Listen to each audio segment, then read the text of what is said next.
Hello, friends and gamers, and welcome to Tabletop Tacticians, a podcast with my good friend here, Wintermute. We haven't talked in a long time, so I'm excited for this one. Should be really good. We've both been very busy with our own little projects, right? And life in general, yeah. Life in general, yeah. Creeps up on a person, doesn't it? Don't get me started. Yeah, I know, hey. So today's topic is talking about essentially luck. And I guess maybe you have a better title for us involved, but for me, it'd be something along the lines of how does luck interact with gameplay and people's perception of luck or something like that? I thought we had agreed to talk about the ending of the Owl House and then compare who ugly cried more. Yeah, I don't know what the Owl House is. Oh shit, man.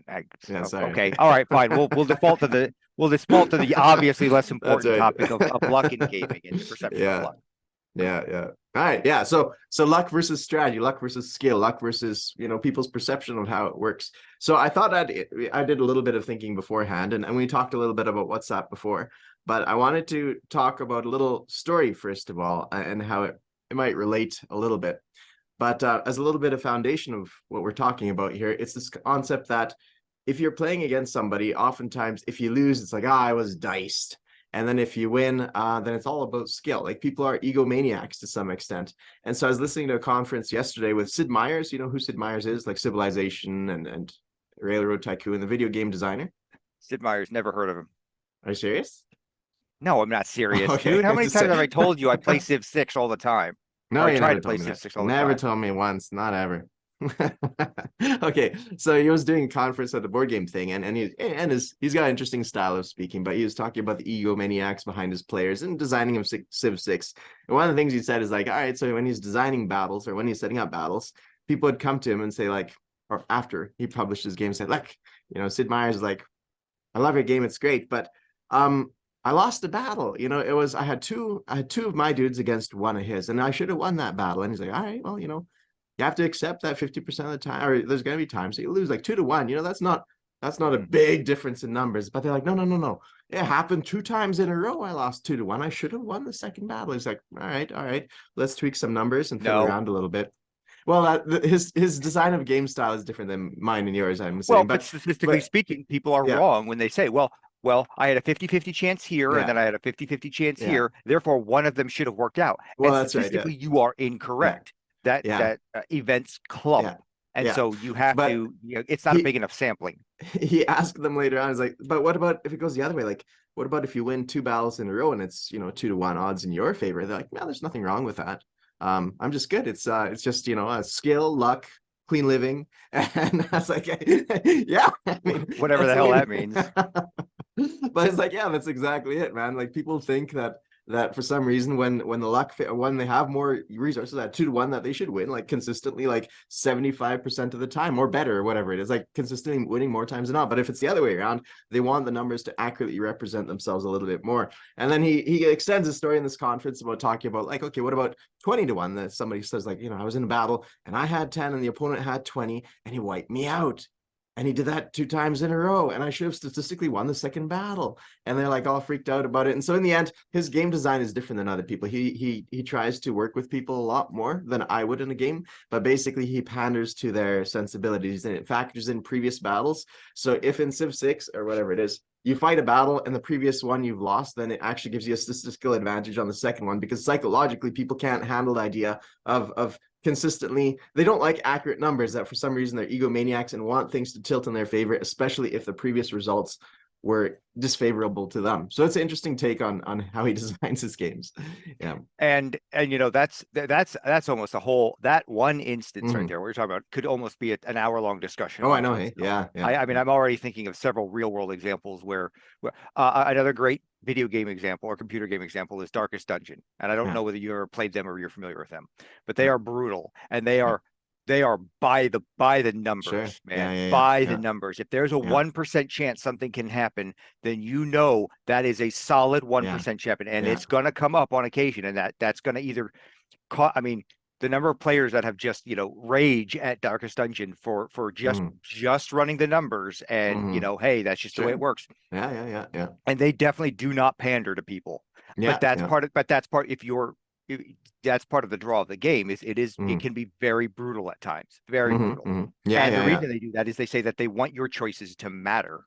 But at the same time, you have to deal with the reality of, I mean, there's a warning every time the game boots up about how hard the game could be. And For it's a sure. slog. It's you get a little bit farther every time you play, and Yeah, then finally you get to the mountain and you defeat the act boss and whatever the case is. yeah.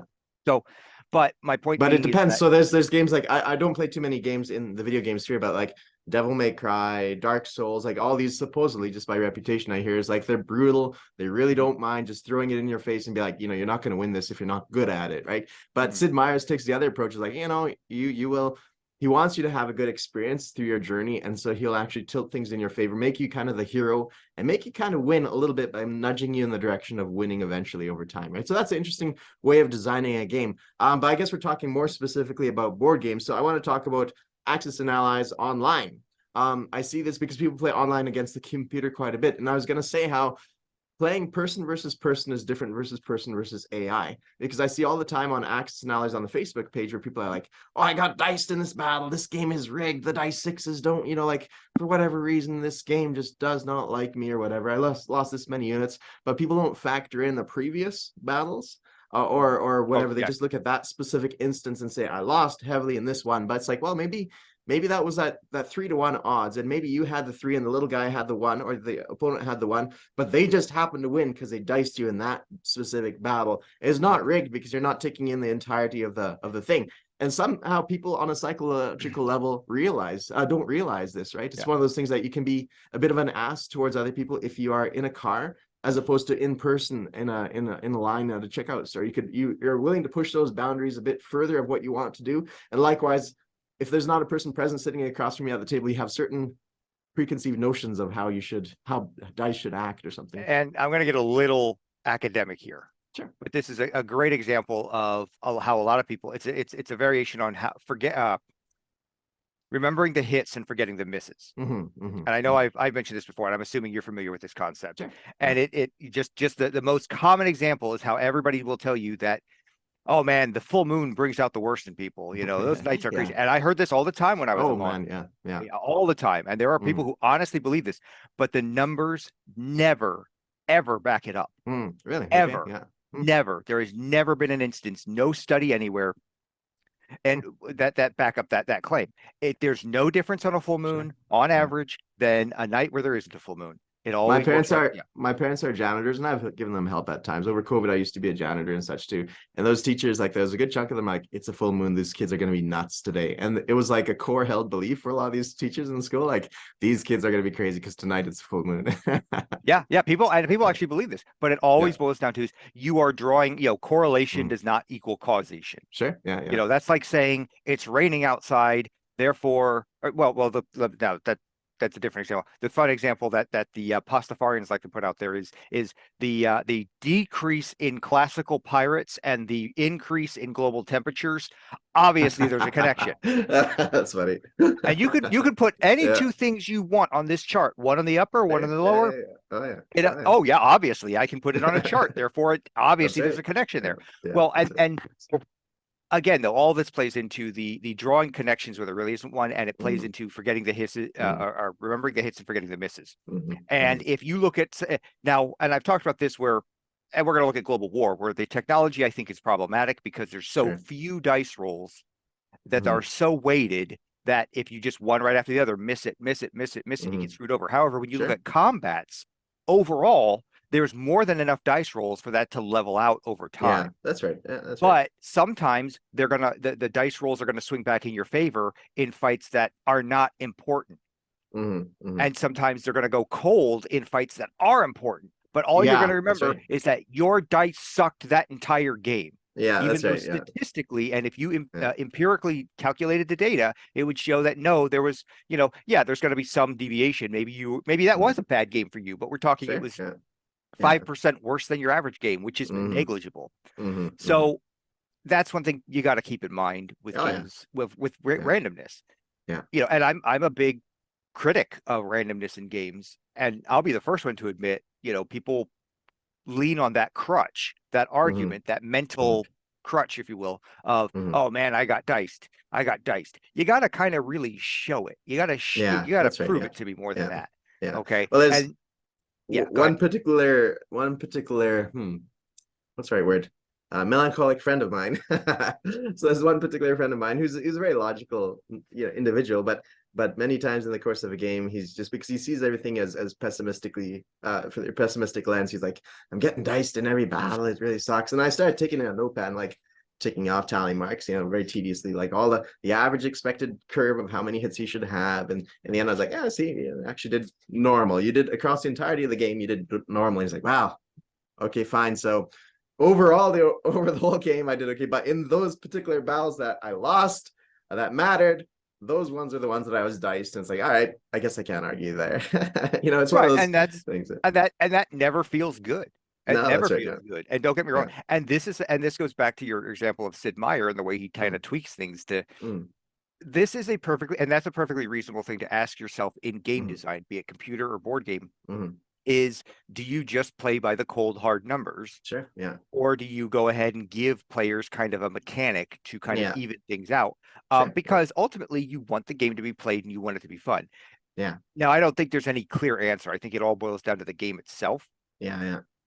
And some games, no, you just play the numbers and you have to suck it up and you have to work around to that and you have to Yeah. just deal with it. And I think Axis and Allies is a game that is very much in that vein, in my opinion. You just Yeah. have Yeah. to accept the fact that warfare is chaotic and Yeah. dice are chaotic. And that's why Sure. we Yeah. use dice to represent the chaos of Mm, warfare.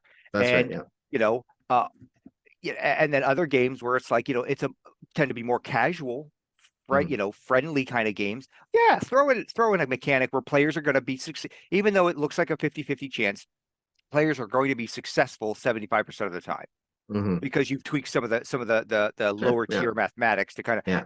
but that works for that game Hmm. because it's supposed to be a more casual game, and Sure. then you Yeah. just accept when you learn the game, whatever it is you're trying to do, you accept you're going to be successful really closer to 60 to 75% of the time, and that works for that game even if the Yeah. numbers don't quite look that way. Yeah. Yeah.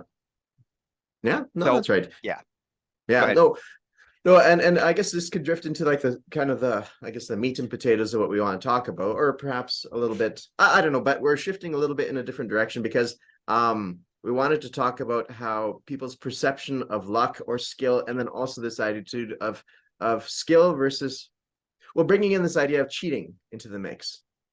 We talked a little bit about it before, but if you come to a table and you have a diverse group of people at the table with different skill levels, some people are going to be more calculating and some people are going to be more, drinking beer and eating the peanuts kind of thing, right? Like having a good time about it. And so when it goes down to the numbers game on the table, like, of course you have some level of randomness, but you can shape your luck to some extent, right? You shape your luck by having more units involved in that battle, having the right kind of units in that battle, maybe a lot of cannon fodder units, maybe some high quality punching units or whatever it is. And so then during the entire course of the game, you have that slight edge from the beginning. At the beginning of the game, everything is balanced, but because somebody has a slight edge in experience and skill or different builds in what he purchases, it might eventually give him an advantage that rolls over into the next round. So I'm playing this game lately called Kings and Kaisers. It's a World War I game.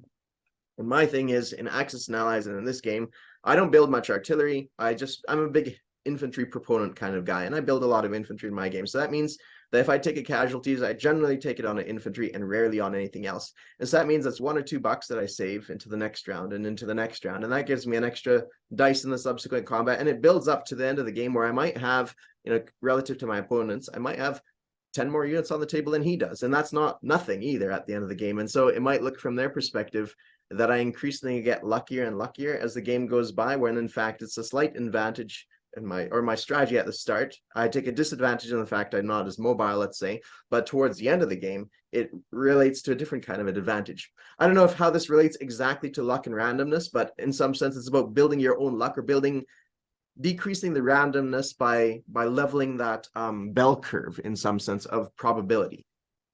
Well, and but well, it I think everything we have talked about so far does play into that because you're going to get people who are going to go into a game, and I think to give a classic example, any sort of World War II Axis and Allies games with the Pacific Theater.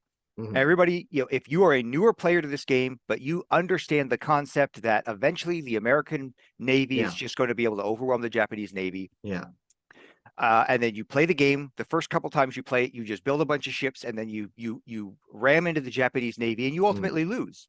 Yeah. Be it you lose that combat, or Sure. because you Yeah. lose that combat, or you win that combat, but then you can't do anything else because you didn't think about anything other than just slamming into his navy. Yeah. All right, well, I killed his navy, so I should win now, right? Well, it's more complex than that.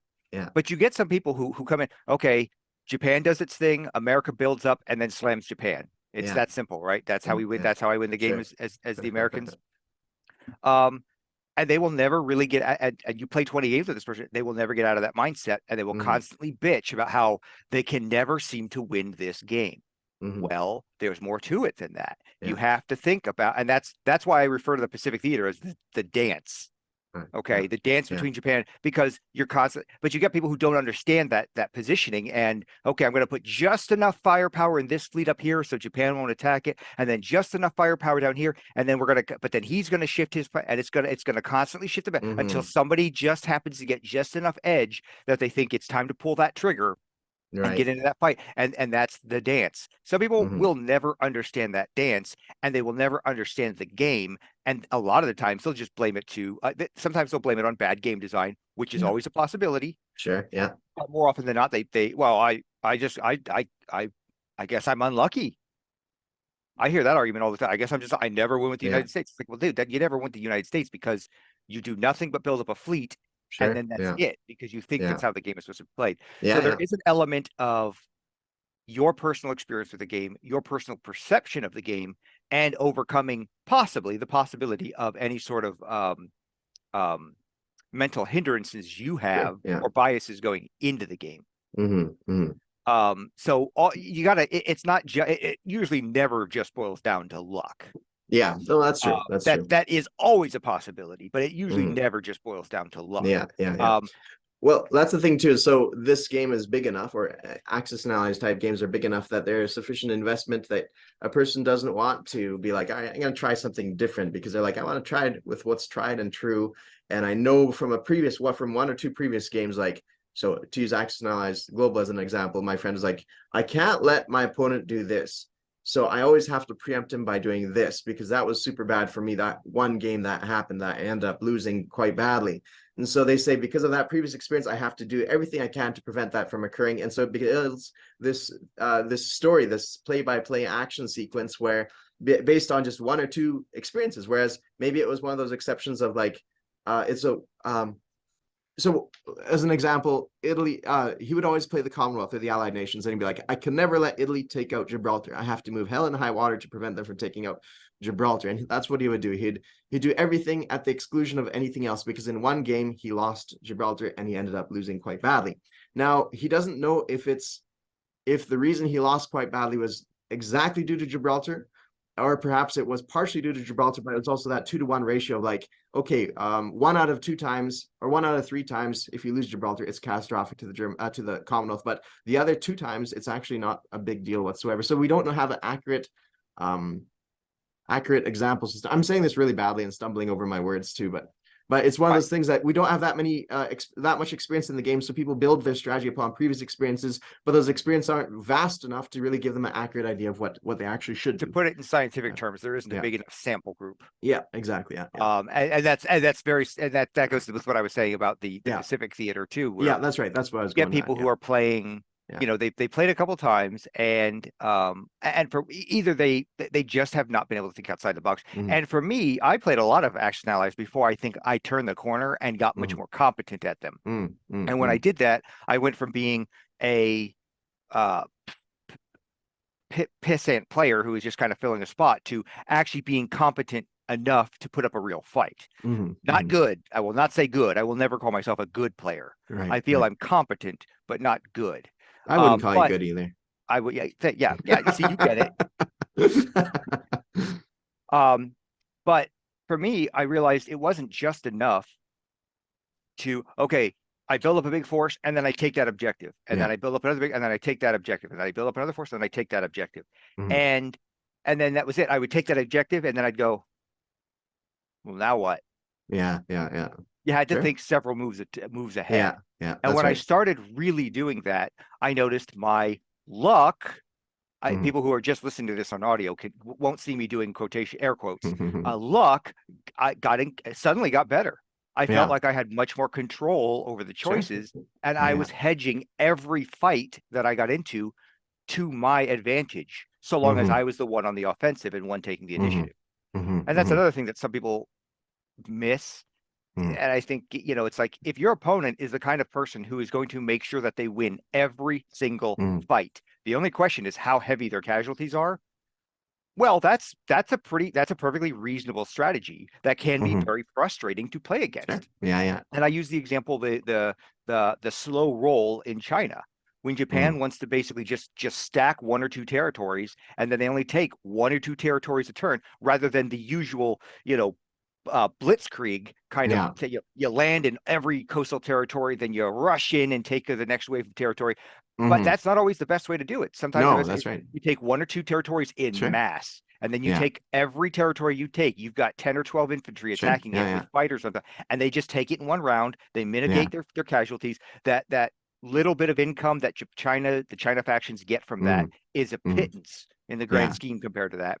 Yeah. And Yeah. Yeah. ultimately, that's a very effective way to take China, in my opinion. It's Mm-hmm. not without its problems, but Oh you yeah. get people who look at that, and again, it also comes from experience, like you were saying Mm-hmm. before. Some people who they play against who always do that may have a skewed view of the overall possibilities within the game compared to Mm-hmm. somebody who only ever sees that take all the coastal territories and then one more swoop into, but then they run out of steam and they can never quite Yeah. finish him off. Yeah. Yeah. Yeah. Type of strategy. So Mm-hmm. it depends. And then I know that both exist, and then everything in the middle exists. Mm-hmm. Mm-hmm. It all just depends on kind of what your opponent is doing. Yeah. That's right. Um, Yeah. Yeah. but Yeah. one more point I want to make is I tend to never want to fight fights that I know I can't win. Sure, exactly. Yeah.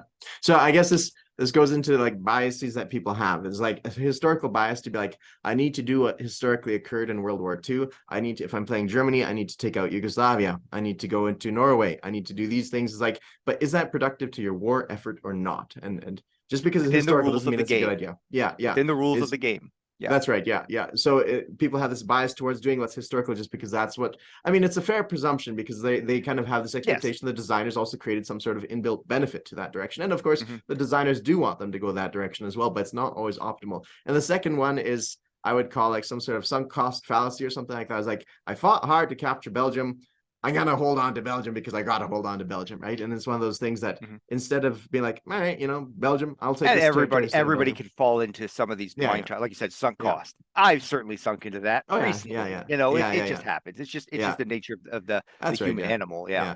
The third little fallacy I would bring up too is something along the lines of like, I need to roll dice or something like that. It's like they look at the boards like, where can I roll dice this turn? Because it's not that they feel like they have to, regardless of what the odds are. It's like this battle right here, I only have a 40% chance of winning, but I gotta roll a dice this turn because otherwise, my turn's not going to be sufficient enough to attract people's attention. I want to have fun with it too, right? So you want to roll dice, but it's again not the most optimal thing. So there's like these three kind of biases that people would lean on a little bit, or whatever you want to call them. So, Hmm. Hmm. Yeah, and but it felt weird. My very last turn yeah, for the game I'm in right now, the only thing I did was sub rate a rating convoy with a raid. sub. Yeah, yeah, That was it. yeah, One turn.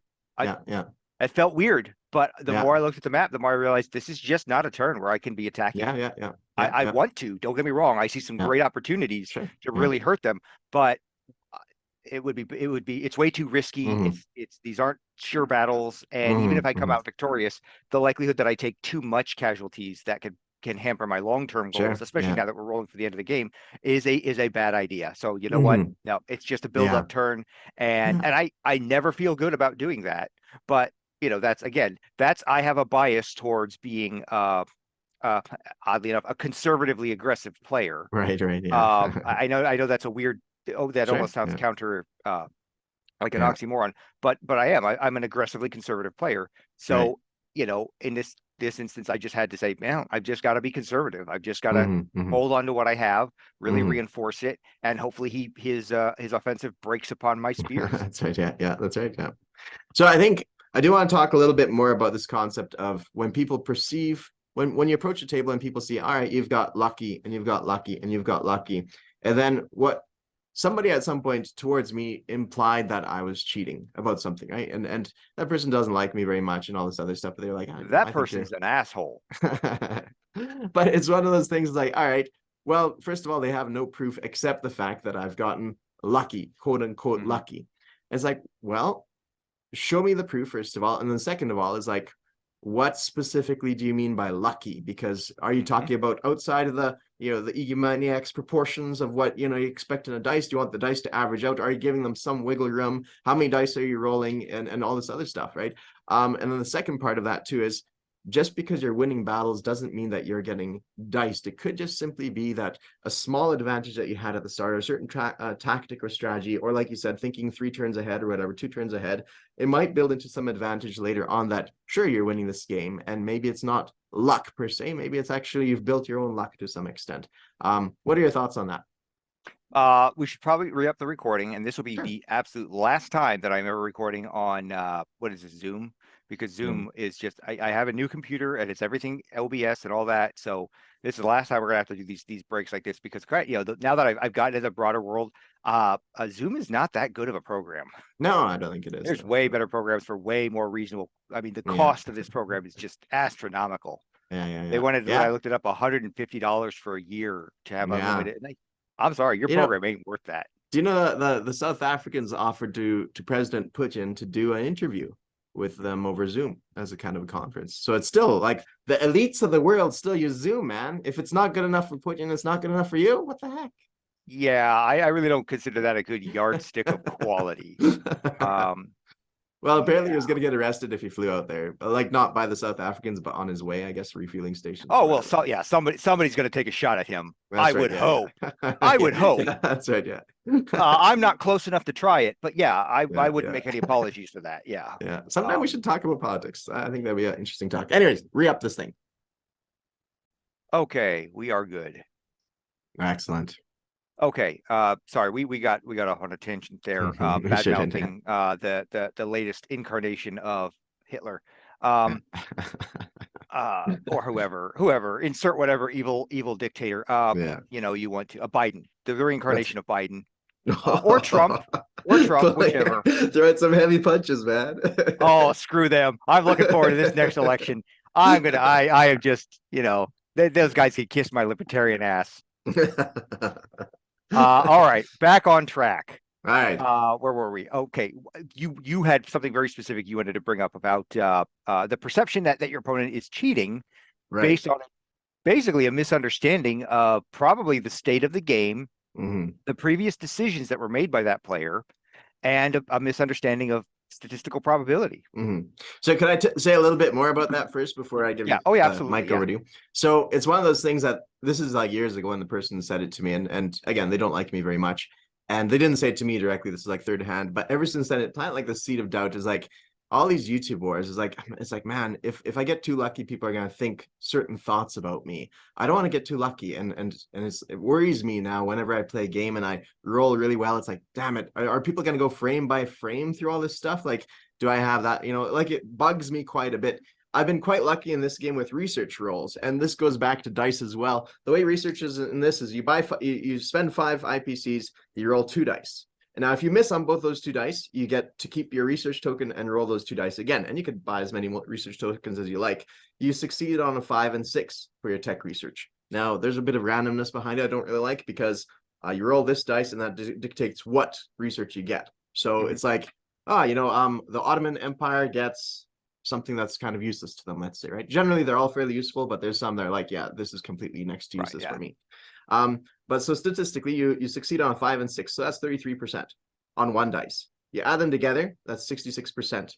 0.6, right? So 67%.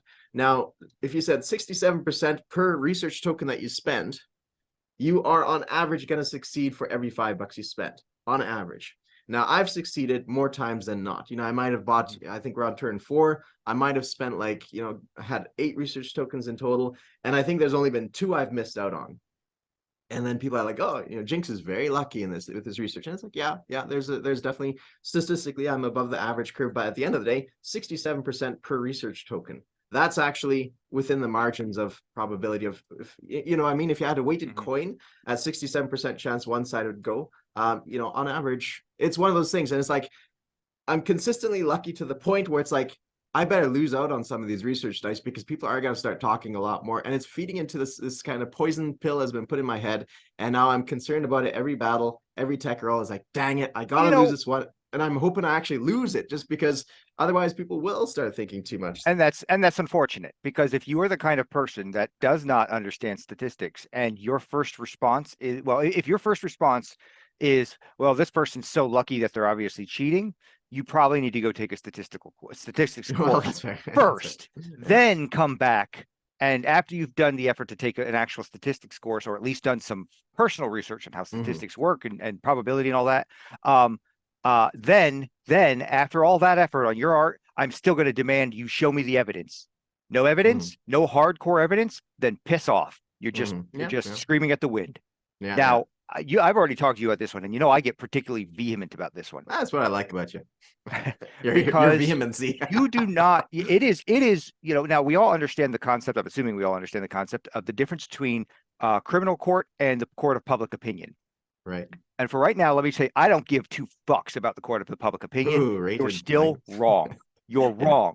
You're wrong to Sure. agree with the court of public opinion just because it makes you feel good about yourself. Yeah, Okay. yeah. And that is advice I would apply to any facet of your life. Okay. Now, let's shelve that for a second.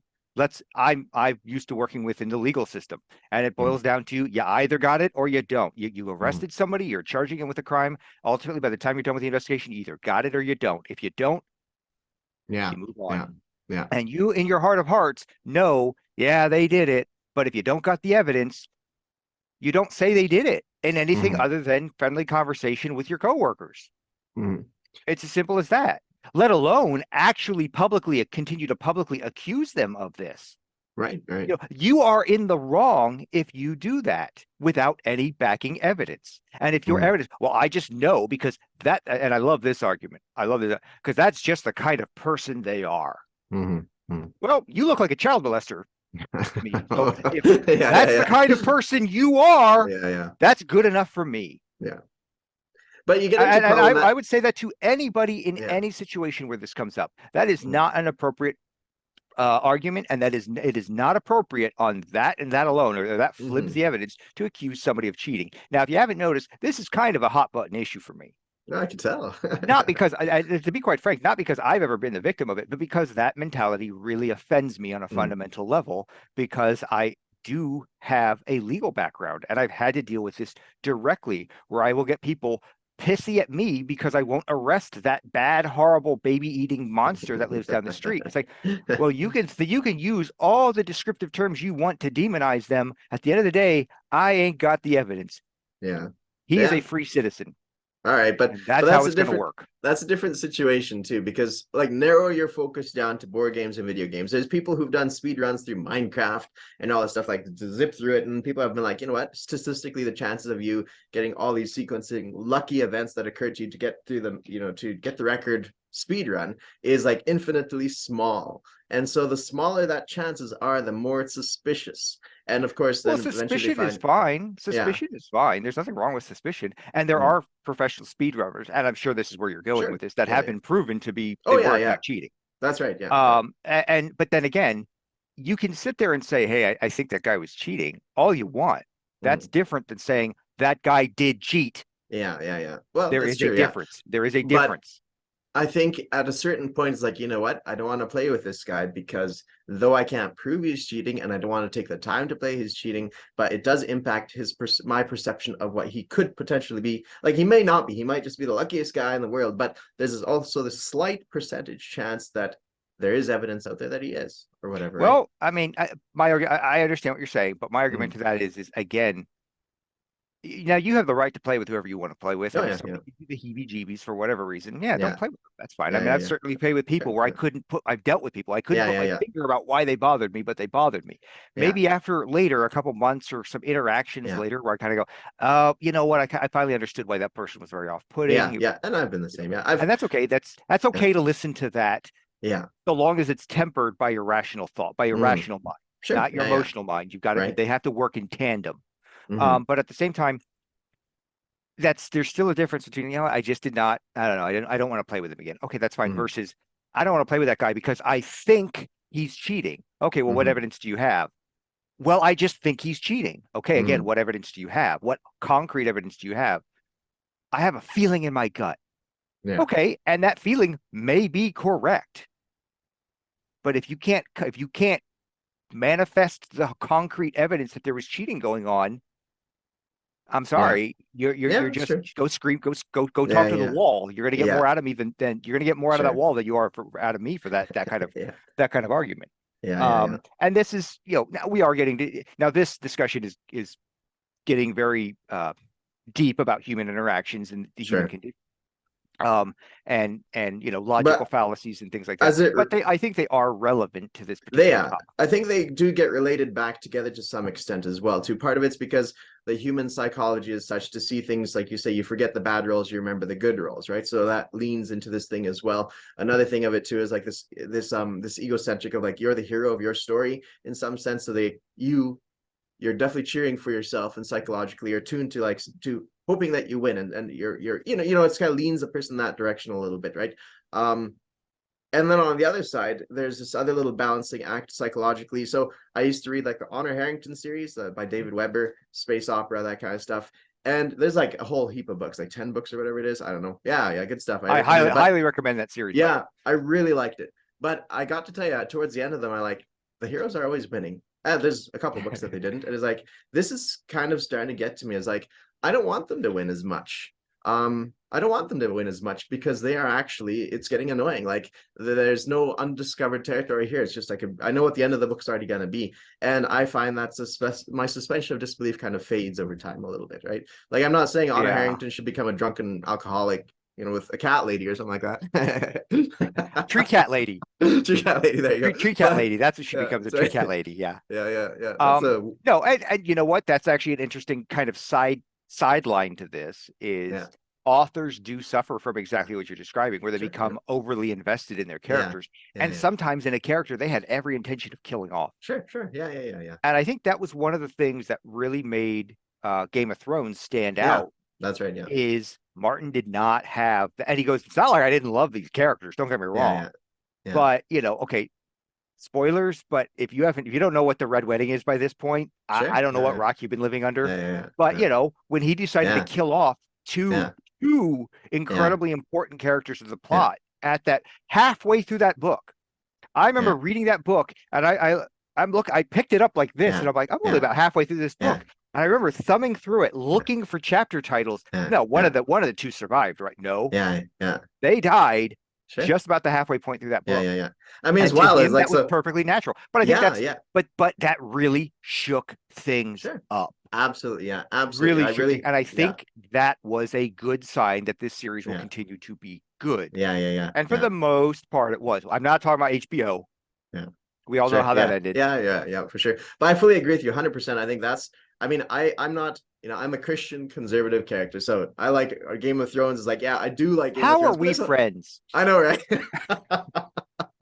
You're absolutely right, right? But there's aspects about it it's like I don't like, but there's aspects I really, really like the Game of Thrones series. That they a lot of it that's really worthwhile having, right? And that's part of it as well. But as this relates to board games, I think we stepped a little bit further away too. It's like It's so our show. We can do what we want. that's right. But it's other people's time too. So as this relates to it too, is on some level, if you're playing against a good player, at some point it's like, man, how come? And I'm not saying I win a lot. Actually, I've been losing a lot more games than I won lately. But it's like at some point, it's like psychologically, it's like this person has to be at some point. He must be a human just like me. And how come he's winning these things? Now, I think I'm a good player. I will say that proudly. I am a good player, even though I've lost a bunch of games lately. But I am a good player because I really study the math and I recognize these biases and such like that. And I think I'm aware of it. I might not be a good winner, but I'm a good player. Let's call it that, something like that. And so I think I can mathematically calculate certain outcomes and build my own luck to some extent.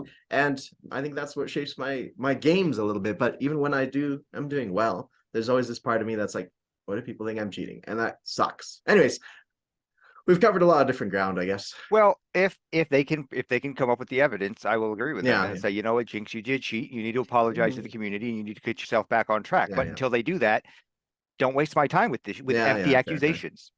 Yeah. With Yeah. empty Well, that's fair. accusations, and it's It's weird. The way people react sometimes to this situation is really frustrating. Because and it's not like I haven't seen it in I mean, I have seen cheating firsthand. There Oh are yeah, me videos too. online about from a Warhammer tournament where I actually personally knew the person who was Oh getting yeah, cheated against. I actually right. used to play Warhammer with him and his dad Yeah. back in Southwest Oh yeah. Florida when I lived there. Yeah. And they actually filmed, this is a big tournament. And they were filming these matches, and his opponent is doing some hinky shit with the dice, Mm, and so there's actually a video out there showing it. And so it's not like it doesn't happen. It mm. absolutely Sure. happens. Yeah. Yeah. But That's there fair. you had the evidence. You had the Mm, evidence. And then when mm, you get in, but the same standard of you've got to show us the evidence. mm, You also see this in when real money is on the line. mm, Magic the Gathering tournaments are incredibly strict mm, about what you can and cannot do. And you are watched like a hawk mm, when it comes to mm. those games because there Right. is real money. And other card game tournaments as well, Pokemon and other things like that as well. But there's real money on the line. And the it's not like people don't get caught cheating. They do get caught cheating. So cheating is a thing. But again, they still demand the evidence. Mm, mm, Hey, I mm, think my opponent's being too lucky. I think he's cheating. Okay, well, that's not enough for him to take away his $10,000 winning. mm, mm. You still, Yeah. I Yeah. mean, Yeah. that's actually hurting his income. Sure. We're Yeah. Yeah. actually going after him more than just his reputation. Yeah. This is actually his income on some for many of these players. It's their Yeah. income to win these Sure. tournaments. Yeah. And it's the right thing to do to demand the evidence. And that's the Mm. same reason we have such strict standards in the legal system. Yeah. Yeah. And I Yeah. believe that that's the right way to go about it. And again, I understand the court of public opinion, but the court Mm. of public opinion is always that you may be right, but you're right in the wrong ways. Yeah. Yeah. Yeah. And Yeah. that's a concept that they explore in law enforcement training. Yeah. You may be right, but if you can't connect the dots properly. So when it comes back to people and responding to cheating, you either have the evidence or you don't. Yeah. Yeah. That's Now true. that doesn't mean you don't take steps to make everything above board. For Mm. example, I played D&D with a guy. There was we played on a table that had kind of like a dice pit running all the way around it. Mm. And he would Mm. everybody else rolled their dice up on the table where everybody could see it. Right. He always rolls in that dice pit, hovering over that dice pit. Right. So as much Right. of his body was blocking, he was the Oh yeah. only person who rolled this way. Right. Is that suspect? Yes. Is it Yeah. suspect enough to take action to say, hey, I want all your dice up here on the table or Yeah. some variation? Yeah, absolutely. Is Yeah. it suspect enough to say you are in fact cheating? No, it is not. And I Mm. draw the line there. Mm. Mm. That's where that's a great example where I think that line has got to be drawn where, Mm. hey, just to be clear from moving forward with the game, I want us all to roll our dice up here in the open Yeah. where Yeah. everybody can see Yeah. them versus Yeah. that dice pit. Yeah. Yeah. For sure. Yeah. But Yeah. that Yeah. doesn't mean he was cheating. Maybe he's just, I don't know, he's got anxiety about rolling dice. Maybe. Yeah. Yeah. That Yeah. could Yeah. maybe Yeah. that's a People legitimate thing. people get really superstitious around dice too. Like, my Oh yeah. logical friend, he's like, "Oh, you gotta switch dice with me, man, because I ran out of luck on my dice and you seem to be lucky with yours." And so I switch. I happily switch with whoever wants to, just because I want to play with their minds a little bit. And I consistently anyways, it's all fun. People get weird with dice. Like the most logical person can get a little bit hinky. Like Oh I yeah, have they this do. one friend that always rolls his dice like this, just flat palm like this. And then he rolls them like immediately. Like normally you like shake him up a little bit and give him a go, but no, he I don't know. For a while, I thought he's trying to get on the flop, right? If you have like, well, he doesn't make the sound.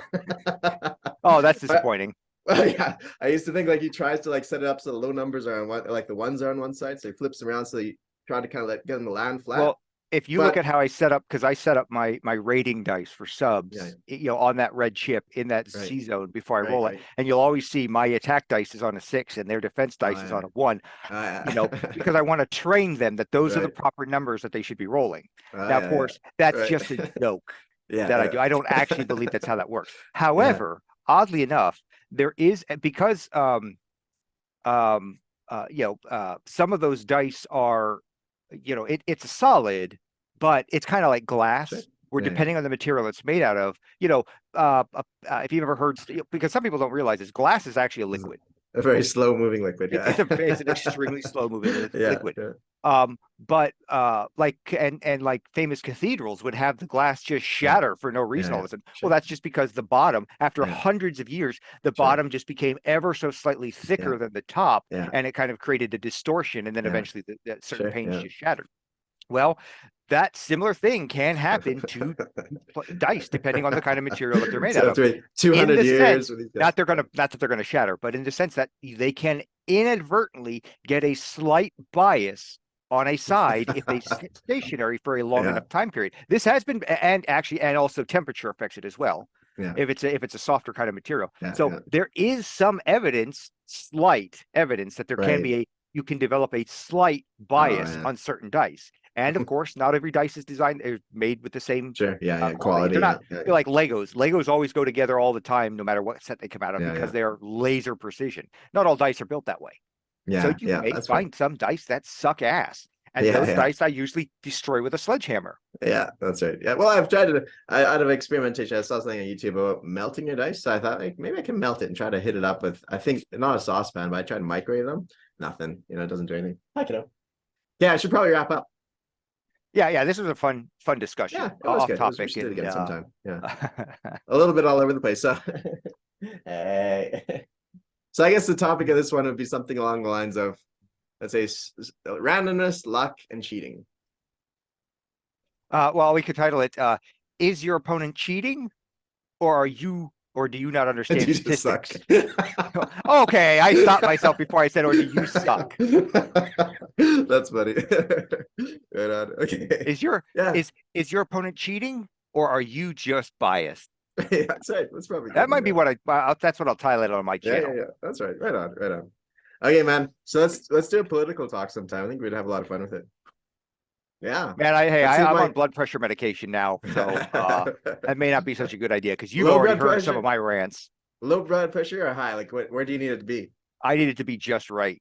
Oh, okay. I'm really sensitive to blood pressure fluctuations, so if it goes too high, I'm screwed. If it goes too low, I'm also screwed. Right. Okay. So I don't know So exactly yeah, what we'll we need to mix it up with something very interesting and boring to help level you out. Yeah, something mundane and relaxing. That's I right. don't know. Yeah, I'm thinking of something. the Owl House and the and politics. There we go. Yeah. We'll take a break in the middle to watch the last episode of the Owl House and see who Whatever ugly that cries is. more, even Yeah. though you're not emotionally invested in the show like I Yeah. am, and we'll Oh, go yeah. from there. Yeah. Is it something By the- like so? What is the Owl House? I know By this the is off topic. way, I know it's completely off topic, but I gotta say, the Owl House is one of the best animated series Oh, in recent memory. And I Oh, love my like animated series that are like they're designed for young adults or kids, but right. they end up being way better than they deserve to Fair, be. yeah. Just way more emotional investment, way more character development. Like the consequence, you actually watch characters develop and all this sort of stuff. Yeah. And I think the Owl House is just, for anybody who hasn't seen it, the Owl House is just fantastic. The good. only problem is Yeah. it's on Disney Plus. And I know Ah. that Disney's a little bit of a toxic hot topic thing, but you can watch it on YouTube now for free. Right. And it's actually getting more views on YouTube than it ever did on Disney Nice. Plus behind that Nice. paywall. Right on. Yeah. Which yeah, really shows that it was a stupid decision by Disney to cancel it. So this is my pro Owl House rant. Right on. We'll put this as the commercial break in the middle there. Yeah. Commercial break. We're gonna just spontaneously Advertisement for Owl push House. the Owl House. Yeah. That's right. Okay, man. All right, we'll talk later. All right. Later. Okay, bye.